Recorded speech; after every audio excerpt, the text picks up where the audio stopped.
Hello, boys and girls. This is Chili, and I think it's time for another one of my world famous C++ tutorials. Beginner C++, game programming, lesson 9, I think. So, before we get on with the today's topic, I just want to quickly review what we did last lesson, because we covered quite a bit of ground. It was an hour-long lesson, so we had a lot to do. Thing number 1, debugger. We used the debugger to step through the assignment when I was explaining the previous lesson's assignment. And what we can do with the debugger is we can set breakpoints so that our code stops when it hits a certain line in our source code. And then we can single step through the lines of our source code and observe our variables as our program executes. So it's a very useful diagnostic tool in figuring out why the program is being a total bag of dicks. So if you have not fooled around with this on your own yet, then you better get on that shit.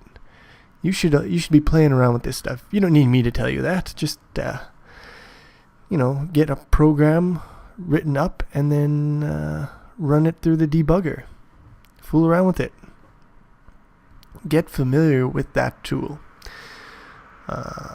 It's pretty awesome. Think about med students, right? They got to study anatomy. They got to be cutting up like smelly cadavers and shit like that.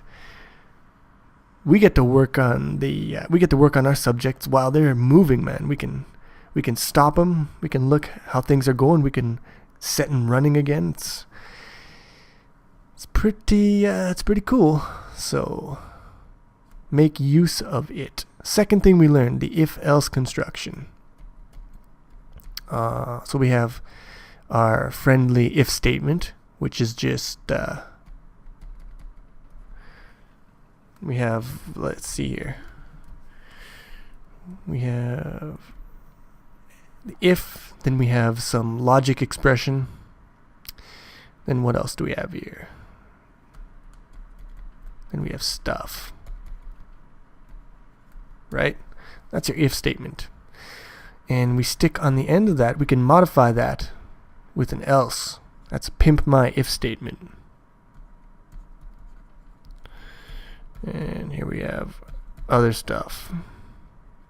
Another statement here. And so normally, if statement, if the logic evaluates to true, we execute the stuff. Otherwise, if it's false, we skip the stuff. But if we have an else statement on the end of our if statement, this whole thing is considered one single construction here, one lump of code. And what we do is, if the logic is true, as usually, we execute the stuff. And we skip the else, and then move on. And if the logic is false, we skip the stuff and execute the else stuff, the other stuff. And then move on as usual. So, gives us an either or behavior here. We either execute stuff or we execute other stuff. Okay, that's that. Next one is our this is the not operator. The not operator is what we call an unary operator. Let's say we have some Boolean variable boolvar, right? Boolvar is equal to true. And if that's the case, then not boolvar will evaluate to false. Very simple. I said it's a unary operator because, I'll write that down. Unary. That's contrasted with binary operator.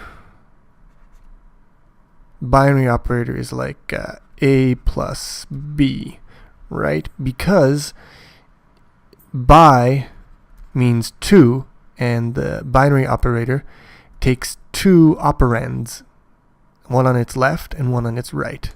Whereas unary means one.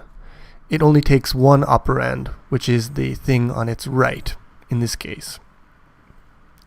So, and we can combine that with brackets to invert a more complex expression like x is greater than 0. So if we say x is equal to 2, x greater than 0, this would evaluate to false, but then we apply the not to it, and so the end result of this whole thing is true. No! Alright? Fairly simple concept. Alright, so we got debugger, if else, not. We created our first bool variable in the last lesson there, and it was good. Not much to say about that, just it's a variable that can take on the values of true or false. And the last thing we did was we created functions. Created our own custom functions. Very important feature of the language, so I just want to quickly go over that. How to create a function. First, you have to declare your function. You have to say, hey, there exists this function. So you go inside your object declaration here for a game object, and you declare your function. You say there's this function in game, and it's called drawFace, and it accepts two arguments, two parameters. They're both integers, int x, int y, and it returns nothing. The return is void. And you top it all off with a semicolon on the end, and that is your declaration. Now you're not finished. You have to go to the CPP file. Declaration was in the H file. You go to the CPP file, and you have to define your function. So first you have to give the name of the function you're defining. So you say, it's remember that drawFace function that I declared in game. You know, it had two parameters and it returned nothing. Well, that function, it does this stuff. And you define the behavior of the function. So here you announce the existence of the function to the compiler, and here you define what the function actually does. Yeah, and that's that. That is functions. Now, no, that's not it. This is the stuff we've learned so far. We've come quite a ways in our study of the C language. Here's what we have to learn still. This stuff, this is what I consider to be the basics of C++. And the reason I consider this to be the basics is because this stuff is all C, just plain old C. All of this stuff, mostly all of this stuff, exists in C. So if you know all of these things, you can pretty much make any kind of program you want to. And you have to know these things before you can really start to program in C++, which just adds another layer on top of all this stuff. So this is your basic grammar of the language, and here you have your more complex structures. So yeah, I say we're about halfway finished the beginner course, and when we're finished all of this stuff here, all of C, then we can move on to intermediate, where we'll learn more about the C++ aspect. Okay, so I've talked enough here. Let's get on with the show. First thing we're going to do is we're going to close the solution. We're not going to be using this solution here, the one we've been working on so far. We're going to be using something new. So what I want you to do first is I want you to rename the chili, the folder that we've been working in until now. Rename that folder. Because we're going to open up our zip file here, and we're going to extract a new folder. So we want to keep a hold of what we've been working on so far. Just put it to the side for now. We'll get back to it later. For right now, we're going to start fresh from the empty framework. You did keep a hold of this zip file, didn't you? I told you not to delete it. Alright, let's open up the framework. And the first thing I'm going to do is something I did before, but I did it off screen. Normally when I run the framework, the default position of the window is over here, which is kind of off the screen, so I always have to move it onto the screen before I can show you guys how the programs work. Pain in the ass. So what I did was I changed the default position of the screen when it first, or the window when it first starts up. I'm just gonna do that again here. So left, we'll put that to 550. Put the top to 150. That's a 9. There. And if I start debugging here, okay, that's quite acceptable. All right. Now, okay, so we got our unadulterated framework here. Let's get hypothetical. Hypothetically speaking, let's say that I ask you to draw a line on the screen, 5 pixels wide, horizontal. I'm sure by now that wouldn't faze you at all. You'd be like, no sweat, Chili.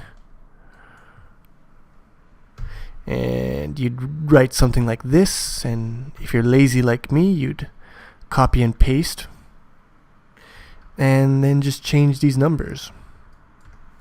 And you're off to the races. Awesome. There's our little stubby line. Okay. Now what if I asked you to make a line that's, I don't know, 25 pixels wide? That might be, a little more of a pain in the ass, but you could do it like this with not too much problem. But what if I asked you to make a line that's 600 pixels wide? What would you do then? What is the correct response to that request? If you said the response is eat a bag of dicks in hell, then you're only partly right. You'd be correct if you assumed that this is the only way you could do it. But there is another way. And it's much lazier, so I'm going to show it to you guys. We need variables, because we like them. Our variable name will be... we'll give it X. Let's be original today. We'll go with X. Is equal to 100. See what I did there? I mixed it up a little bit. Well, X is less than 700.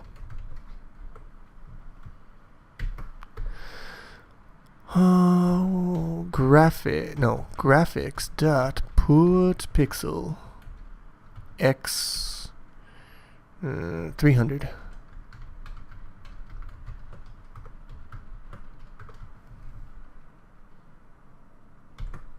Alright. So what do you think this does? Well, I kind of told you what I was planning on doing, so it's not much of a question.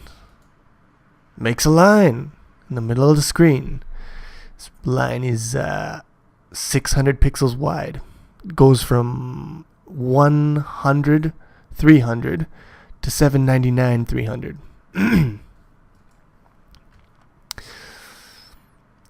So I've done quite a few. I've done 3 new things here, actually. 3 things you haven't seen yet, at least not from me.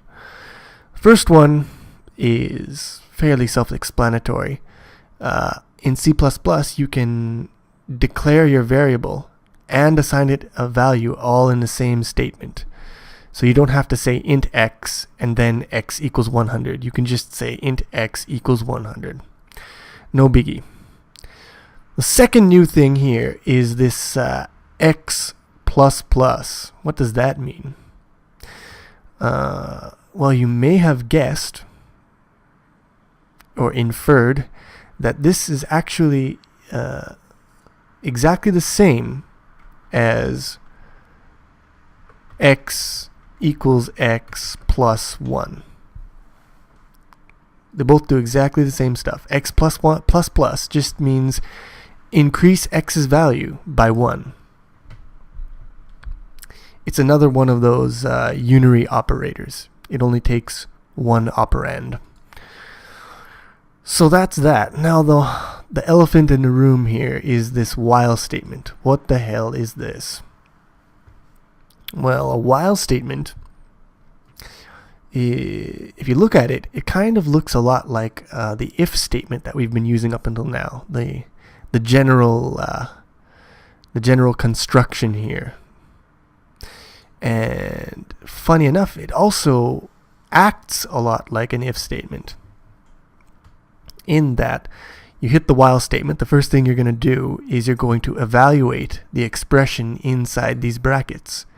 You evaluate it, and if the expression is true, then you execute this block of code. And if the expression is false, then you skip the block of code. Now the difference from the if statement comes in the fact that if this is true, you execute the code, and when you're finished executing the code block, instead of continuing on, you jump back here and you evaluate this expression over again. And if it's true again, then you execute the code block again and jump back. And you keep doing this until it's false. Or, in other words, you keep doing it while it's true. So while this expression is true, keep executing this code until it turns to false, and then skip it and continue on. That's how it works, people. Fairly straightforward. So basically, what this code here is doing is we set x to 100. And then we continually check whether x is less than 700. And if it's less than 700, we put a pixel down where x is, and then we increment x. We move one coordinate position to the right. And we keep moving to the right, putting a pixel, moving to the right, putting a pixel, until we reach 700. And then we exit the loop. That's all I've got to say about that. It's quite straightforward. So this is what we call a loop, by the way, while loop, and it lets us repeat a task many times over. And if we use it in conjunction with a variable, we can repeat the task but change some parameters every time, and then do something like draw a line, for example. Very, very useful stuff. Now, it is time for your assignment. We didn't get an assignment in the last episode, so I've prepared quite a bit of stuff for you guys this time. First task is I want you guys not to draw a line, but draw a rectangle or a square. So, I mean, you're going to be using loop, obviously, or loops, to draw this.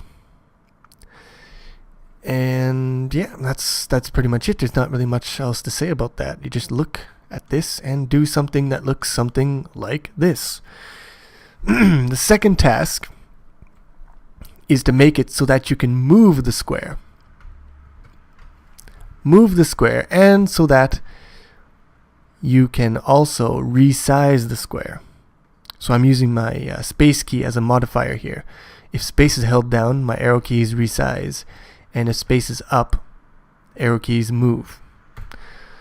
So there is your second mission. If you can actually get a rectangle going, then make it so that your rectangle is modifiable in its position and its dimensions. And if you finish that and you still want something else to do, here's a challenge or a fun activity. Make a color pattern. Make a design in a rectangle here. So this one is just all white. The colors are all white. But if you change the colors using some math, what was I going to say? Not algebraic. I keep forgetting that word. Arithmetic. That's the word. Arithmetic operators. So this design is made using just add, subtract, multiply, and divide.